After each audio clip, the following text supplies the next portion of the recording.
So far, this is one of the biggest clay I've ever centered on the wheel and the biggest vase I've ever thrown on a kick wheel. So, as you already know, it all starts with me centering the clay. It took a whole lot of strength to make sure this clay was centered on the wheel. I had to cone it up and cone down just to have a very good symmetry of clay spinning on the wheel. So after much coning up and down, this was the final stage of me making sure that the clay was centered. So I had to apply a great force on the clay to make sure it was centered. So remember, since it's actually a kick wheel at this stage, I made sure I apply a very great force on the kick. So I had to kick it harder than expected. And I actually did not measure this clay, but I know this is more than 5 kg of clay, if I'm not mistaken.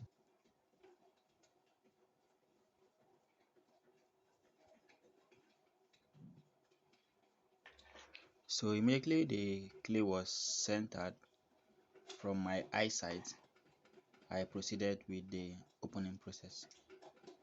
This process, since it's a kick wheel, was kind of very hard due to the amount of clay I am working with on the wheel.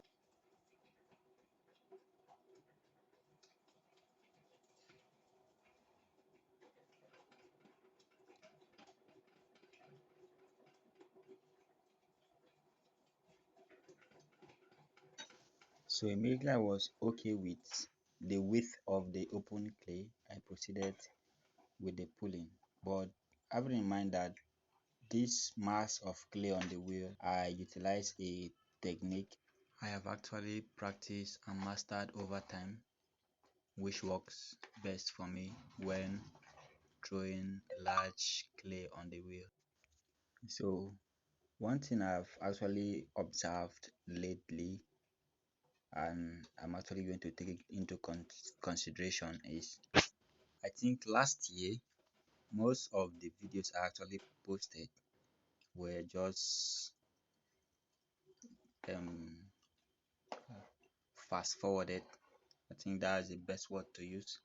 They were just fast forwarded, and in which to me I finally realized that the videos were not having any context attached, not having any practical tutorial anyone can watch and learn from, even if some of my followers still learned from the videos, even if they were being fast forwarded when I had to do a little bit of retouch on them.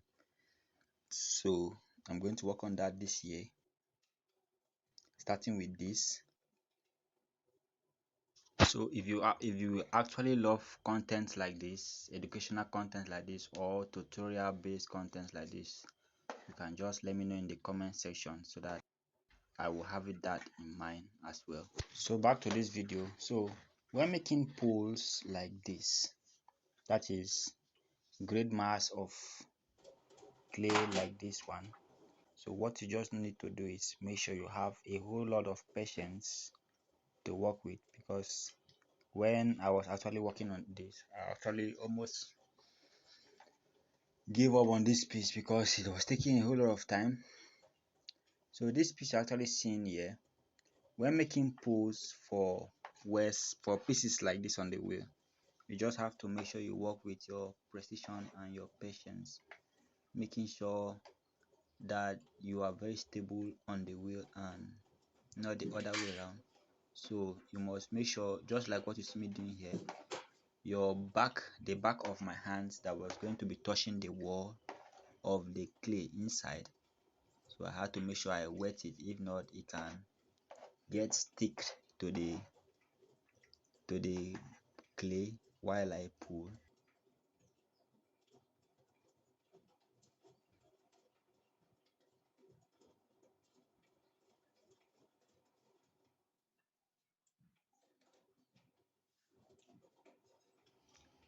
So you must also remember the first rule for when pulling clay on the wheel.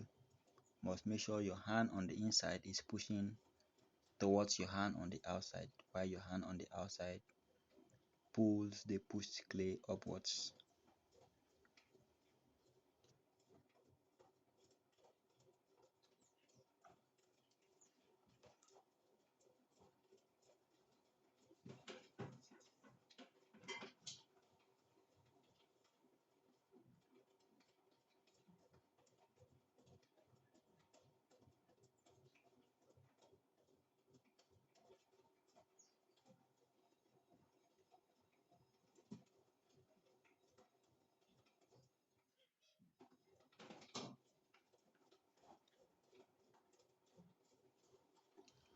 So once you have attained the height of cylinder you intend to produce on the wheel, you will now proceed to shaping the cylinder into a vase.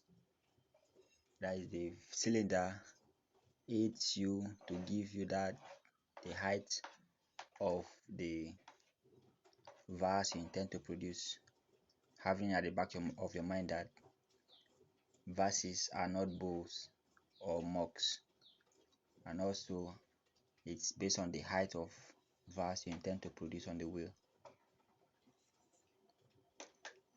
So, and also you must do it gradually.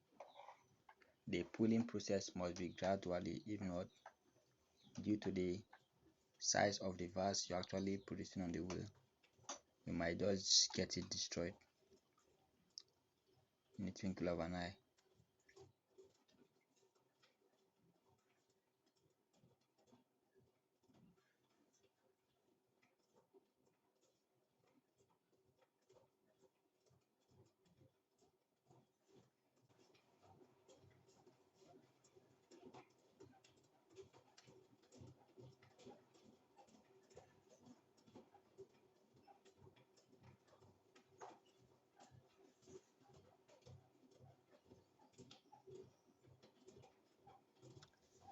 So at intervals, when you see that the top of the vase is not spinning in one piece, you use your cutter to cut it and make sure it's balanced, and continue shaping the vase to the shape of vase you intend to produce on the wheel.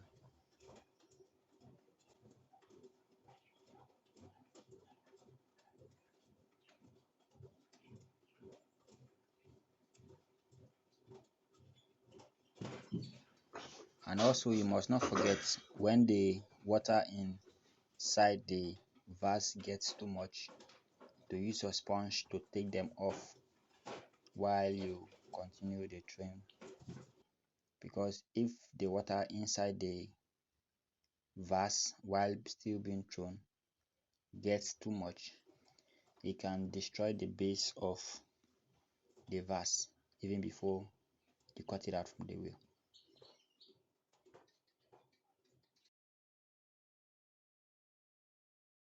So for this piece, initially I intended making it in one piece, but the clay got too wet that I will have to throw a neck on this to add a neck to it. So I had to use my cutter and cut it out. This was the cutter available in the studio. I haven't gotten a new one yet, so I had to use what I have. So this is it.